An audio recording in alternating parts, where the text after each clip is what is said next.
स्वागत है बच्चों आप सभी का हमारे इस YouTube चैनल में। आज हम सीखेंगे कक्षा 7 की गणित में दक्षता अभ्यास 3 बी तक हमने कंप्लीट कर लिए हैं। आप प्लेलिस्ट में जाकर देख लीजिए।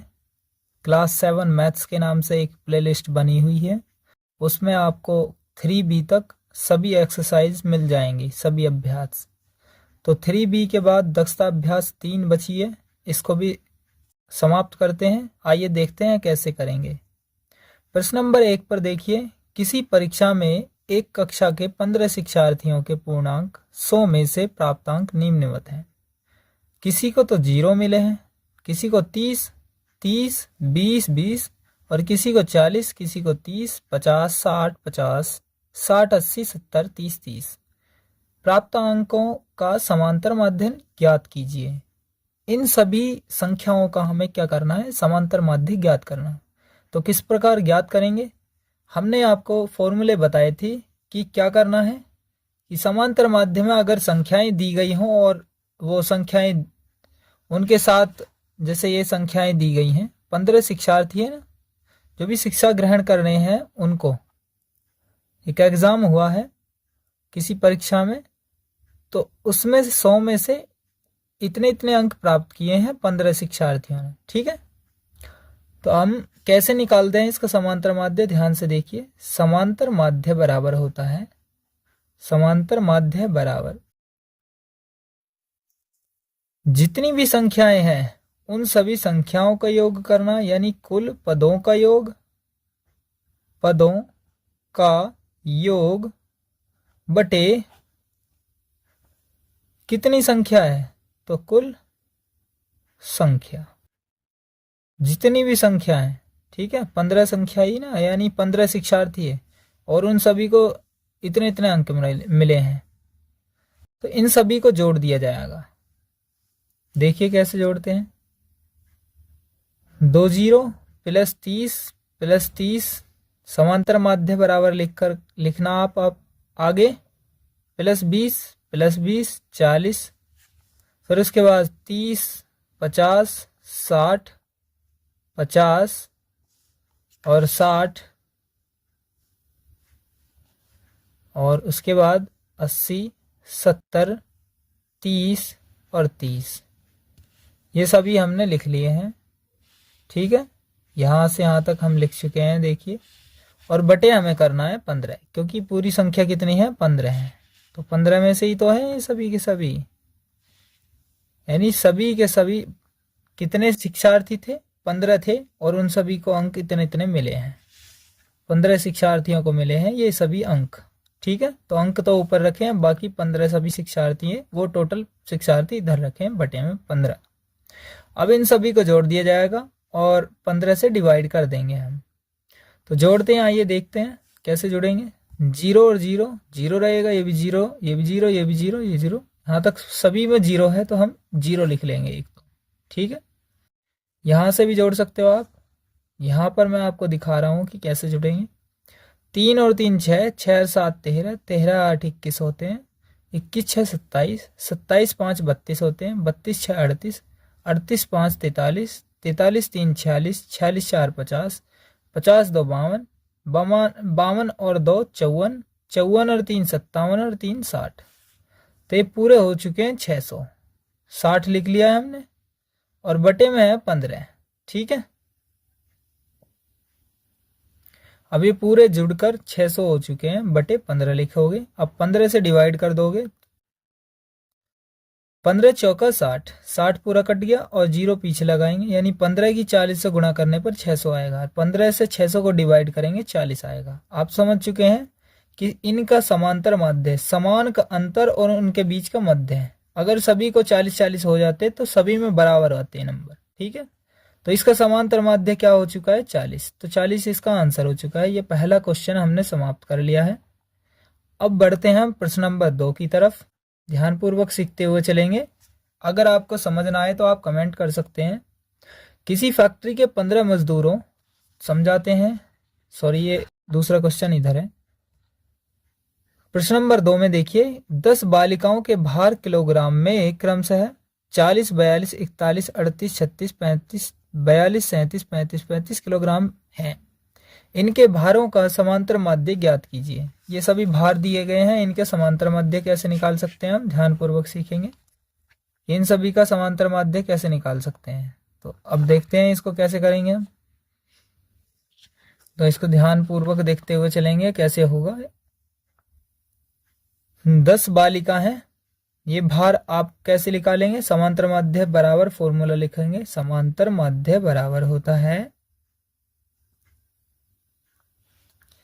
समांतर माध्य बराबर होता है सिग्मा x अपॉन n, यानी जो भी पद दिए गए उनको जोड़ दीजिए और बटे संख्या, जितनी भी संख्याएं हैं। ये कितनी संख्याएं हैं, 1 2 3 4 5 6 7 8 9 10, 10 पूरे हैं तो 10 बालिकाएं, उनकी सभी संख्या। तो कुल पदों का योग जितने भी हैं उनका योग और बटे कितनी संख्या है उन सभी को नीचे लिख देंगे, बटे में n, यानी यह संख्या जितनी भी है। जोड़िए 40 प्लस 42 प्लस 41, प्लस का निशान 38 प्लस 36 प्लस 35 और प्लस 42 प्लस 37 प्लस 35 प्लस 35। ठीक है, ये सभी जोड़ दिए, बटे में लिखोगे कि 10। ठीक है, अब हम जोड़ेंगे संख्याओं को, एक बार देख लीजिए। ये भी सभी संख्याएं हैं, आपने सही लिखी हैं या नहीं लिखी हैं तो देखते हुए चलेंगे, उसके बाद जोड़ेंगे, क्योंकि संख्याएं लिखने में भी गलती हो जाती है। तो ध्यानपूर्वक देखकर उसके बाद चेक करें, उसे लिखने के बाद भी चेक करें कि आपने सही लिखा है या नहीं। अब आगे बढ़ते हैं, हम जोड़ेंगे। 5 और 5 10, 10 7 17 और 2 19, 19 5 24 6 30, 30 8 38, 1 39 और 2 41, 41 को 1 का हासिल लगे 4, 4 और 3 7, 7 और 3 10, 3 13 और 4 17 और 3 20, 20 3 23 और 3 26, 4 26 4 30, 30 4 34 और 4 38। एक बार और देख लें। 5 5 10 10 10, 5 5 10 10 और 7 17 और 2 19 और 19 5 24 6 30, 30 8 38, 1 39 तो 41 को 1 कहाँ से लगे 4, 4 को अलग लिख लीजिए। अब 4 ये और 4 3 7, 3 10, 10 3 13, 3 13 और 4 17, 17 3 20, 20 3 23 और 3 26, 26 और 4 30, 30 4 34, 4 38। अब सही है, बटे 10 है। अब ये 10 से अगर भाग करेंगे तो 38.1 आएगा। कैसे, अगर आप शॉर्ट में भी लिखना चाहें तो एक संख्या के बाद पॉइंट लगा दीजिए। 1 0 अगर इधर, 2 0 हो तो 2 संख्या के बाद पॉइंट लगाते हैं, इधर से गिनते हैं हमेशा, 1 2 ऐसे करके लगाते हैं। तो 1 0 है तो 1 के बाद पॉइंट लगाएंगे, 1 और उसके बाद पॉइंट। ये 38.1 इसका समांतर माध्य निकल चुका है। ये दूसरा क्वेश्चन समाप्त हो चुका है हमारा। उम्मीद करता हूँ आपको ये क्वेश्चन समझ आए होंगे, और कहीं पर भी वीडियो आपको अच्छा लग रहा है तो आप इस वीडियो को लाइक ज़रूर कीजिए, जिससे हमें मोटिवेशन मिलता है और आपको आगे की क्लासेस जल्द से जल्द प्रोवाइड कर देते हैं। तो ध्यान से जल्दी सब्सक्राइब करें इस चैनल को और सभी वीडियो को लाइक करें और अपने दोस्तों को शेयर करें। आगे बढ़ते हैं प्रश्न नंबर 3 पर, ध्यान से देखिएगा। प्रश्न नंबर 3 में देखिए, निम्नलिखित सारणी में 50 शिक्षार्थियों का भार किलोग्राम में दिया हुआ है, किलोग्राम में दे रखा है। उनके भार का समांतर माध्य ज्ञात करना है हमें, और जो भार है उसका सभी का समांतर माध्य ज्ञात करना है, इनमें सभी में बराबर बराबर होना चाहिए। तो भार और बारंबारताएं दी गई हैं, ये ऐसे लिखी हुई हैं रो में, और कॉलम में हमें लिखनी है। तो भार इधर लिखिए, बारंबारता को इधर लिखिए, और पहले रो से कॉलम में बनाइए, यानी रो कहते हैं पंक्तियों को और कॉलम कहते हैं स्तंभ को। तो स्तंभ के हिसाब से बनाइए। आप संख्याओं को देख चुके होंगे, मैं सीधा लिख कर आपको दिखाता हूँ। और 40 है, उसके बाद 42, फिर 43, 44, फिर 45। उसके बाद दिया गया है भार के बाद बारंबारता, तो 4 है, उसके बाद 12 है, फिर 18 है और 10 है, और फिर उसके बाद 6 है। तो ये सभी दिए गए हैं। तो यहाँ पर जो लिखा जाएगा वो लिखा जाएगा F इंटू एक्स, या बोल सकते हो भार गुणा बारंबारता। तो ये दोनों दिए गए हैं हमारे पास, ये दोनों चीज़ें हैं मौजूद। हम इसके माध्यम से ही इन क्वेश्चनों को सॉल्व करेंगे। तो आप देखते रहिए मैं कैसे सॉल्व करता हूँ, और उसके बाद इसी तरीके से हम अगले क्वेश्चन को भी सॉल्व करेंगे। यही आपको मेथड अपनाना होगा। देखिए इसकी इससे गुणा करते हैं, क्यों? क्योंकि f इंटू एक्स होता है इधर, ठीक है। 40 गुणा 4 बराबर क्या होगा? 42 गुणा 12 क्या होगा? और 43 गुणा 18 क्या होगा? और उसके बाद 44 गुणा 10 और 45 गुणा 6 बराबर क्या होगा? तो देखते हैं। 0, 4 चौक 16, 160 हो चुका है। 12 दूनी 24, 4 का हासिल लगे 2, 12 चौक 48 और 2 50। 18 तिया 54 को 4 का हासिल लगे 5, 18 चौक 72 और 5 77। 10 चौक 40, या फिर ऐसे कर सकते हो 44 एकम 44, पीछे 0 लगा सकते हो, तो 44 धाई 440 हो जाएगा। 6 पंजे 30, हासिल लगे 3, 6 चौक 24 और 3 27। ये सभी आपकी गुणा हो चुकी हैं। अब आप इनको ध्यानपूर्वक जोड़ेंगे और उसके बाद आगे को सॉल्व करेंगे क्वेश्चन को, इसको। तो ये आपको बताया था कि पिछली क्लास में ही जो 3B कराई थी मैंने, उसमें बताया था कि ये बारंबारता जोड़ी जाती है और ये भी जो गुणा हो गई थी उसको भी जोड़ा जाता है। देखिए सिग्मा एफ कितना बैठेगा?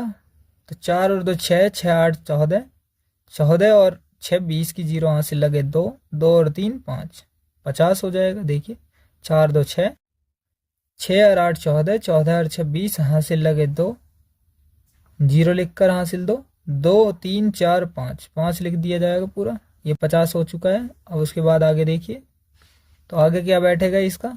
देखिए 4 और 4 8 हो जाएगा, 6 7 13 और 4 17 और 7 24, 4 कहाँ से लगे 2, 2 और 1 3, 3 5 8, 8 7 15, 15 4 19, 19 और 2 21, 2148 हो चुका है इसका, ठीक है। तो सिग्मा एफ एक्स की वैल्यू क्या हो जाएगी? 2148। तो यहाँ पर फॉर्मूला लिखोगे समांतर माध्य बराबर, सभी में समांतर माध्य ज्ञात करना है आपको, ये सभी क्वेश्चन समांतर माध्य के ही हैं। तो समांतर माध्य बराबर होता है sigma F x upon sigma F, ठीक है। ये वाला फॉर्मूला होएगा इसमें। उसके बाद आप सॉल्व करेंगे। सिग्मा एफ एक्स की वैल्यू कितनी है? 2148 और सिग्मा एफ की वैल्यू कितनी है? 50। आप ध्यानपूर्वक सीखेंगे, आगे बढ़ेंगे और देखते हुए चलें कि 50 से इसको काटेंगे तो क्या आएगा, देखते हैं। देखो 50 से हम 2148 को काटेंगे तो कितना आएगा? 50 से भाग देंगे, ये वाला 50 इधर लिखेंगे और 2148 अंदर लिखेंगे। तो 50 से 50 चौका 200, बचेगा कितना? 14 बचेगा। 214 में से 200 घटाएंगे तो कितना बचेगा? 14। उसके बाद क्या बचेगा? 8 का उतार लेंगे संख्या को। अब यहाँ 148 हो गया, तो 50 या 150 तो नहीं कर सकते क्योंकि 150 ज़्यादा हो जाएगा, तो 50 दूनी करेंगे हम।